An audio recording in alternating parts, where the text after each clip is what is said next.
આ તરફ જ્યારે રાજ્ય સાથે દેશમાં રાજકીય પાર્ટીઓ પ્રચાર પ્રસાર કરીને મતદારોને રીઝવવાનો પ્રયાસ કરી રહ્યા છે, ત્યારે ગાંધીજીના વિચારો, દાંડી યાત્રા અને દેશમાં સૌથી વધુ મતોથી જીતનાર સી.આર. પાટીલની સામે ઉમેદવારી નોંધાવનાર કોંગ્રેસના નેસદ દેસાઈએ નવું જ સ્વરૂપ ધારણ કર્યું છે, જેમાં ગાંધીજીની કોથળી પહેરીને ઉમેદવારી કર્યા બાદ દાંડી યાત્રા સાથે પ્રચારના શ્રી ગણેશ કર્યા છે।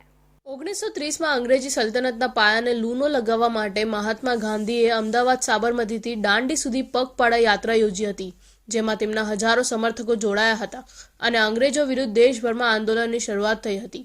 ગુજરાતની નવસારી લોકસભા બેઠક પર સૌ કોઈની નજર મંડાયેલી છે।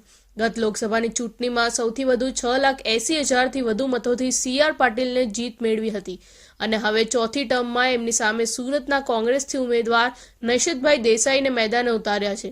બંને વચ્ચે ટક્કર જામશે કે કેમ એ તો રાજકીય મત ધરાવતા મતદારો નક્કી કરશે, પરંતુ બંને પક્ષે પ્રચાર પડધમ શરૂ થઈ ગયા છે, જેમાં કોંગ્રેસના ઉમેદવાર નૈશદ દેસાઈએ જલાલપોર તાલુકાના મટવાડ ગામેથી ઐતિહાસિક દાંડી સુધી પગપાળા યાત્રા કરીને પ્રચારની શરૂઆત કરી છે। દાંડી નમક સત્યાગ્રહ ખાતે ગાંધીજીની પ્રતિમાને સૂતરની આંટી અર્પણ કરી ગાંધી વંદના સાથે ચૂંટણી પ્રચાર પ્રસારનો શુભારંભ કર્યો છે। નવસારીના 22 લાખ મતદારો ધરાવતી લોકસભા બેઠકમાં વિવિધ નુસ્ખાઓ અજમાવીને પ્રચાર પ્રક્રિયા કરવામાં આવે છે, જેમાં દેસાઈએ ગાંધીજીની પોતળી પહેરીને પ્રચાર કરવાનું નક્કી કર્યું છે। ગુજરાત ભાજપના ભામાશા તરીકે જાણીતા અને સમગ્ર ગુજરાતને પેજ કમિટી જેવું માઇક્રો પ્લાનિંગ આપીને મજબૂત કરનાર સી.આર. પાટીલની સામે નવા પ્રકારની રાજનીતિની નૈશદ દેસાઈએ શરૂ કરી છે। આ પદયાત્રા એટલા માટે કરી કે 135 જણા 1930માં યાત્રા કરીને આ નમક સત્યાગ્રહ કર્યો હતો, કારણ કે બ્રિટિશરોએ નમક પર વર્તમાન જીએસટી જેમ ભારે ટેક્સ નાખ્યો હતો। એટલે આ ભારે ટેક્સ બર્ડન સામે અમારે સત્યાગ્રહની કાલથી શરૂઆત કરવી છે। બીજું કે 10 વર્ષમાં મોદી સાહેબે માત્ર રામના નામે ધન અને મતોની લૂંટનું વ્યવસ્થા તંત્ર ચલાવ્યું છે। ગાંધીએ હે રામ કહીને શહીદી વોરી હતી।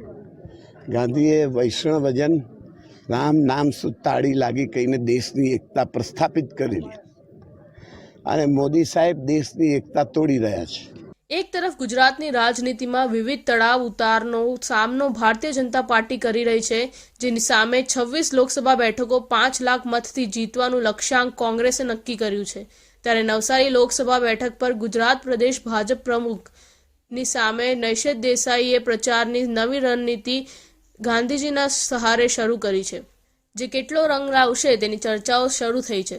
ભારતીય જનતા પાર્ટી દ્વારા પ્રદેશ અધ્યક્ષ સી.આર. પાટીલને ચોથી વાર નવસારી લોકસભા બેઠક માટે પોતાના ઉમેદવાર બનાવ્યા છે અને એની સામે લડત આપી રહેલા કોંગ્રેસના ઉમેદવાર નૈશદ દેસાઈ સાદગીપૂર્વક પોતાનો પ્રચાર કરવાનો નિર્ણય લીધો છે। તે માટે પ્રચાર માટે 75 વર્ષ બાદ ગાંધીજીનો સહારો કોંગ્રેસે લેવો પડી રહ્યો છે। જો કે હવે જોવાનું એ રહ્યું કે આજના સમયે ગાંધીજીના નામે કોંગ્રેસ ઉમેદવાર કેટલા મત મેળવી શકે છે।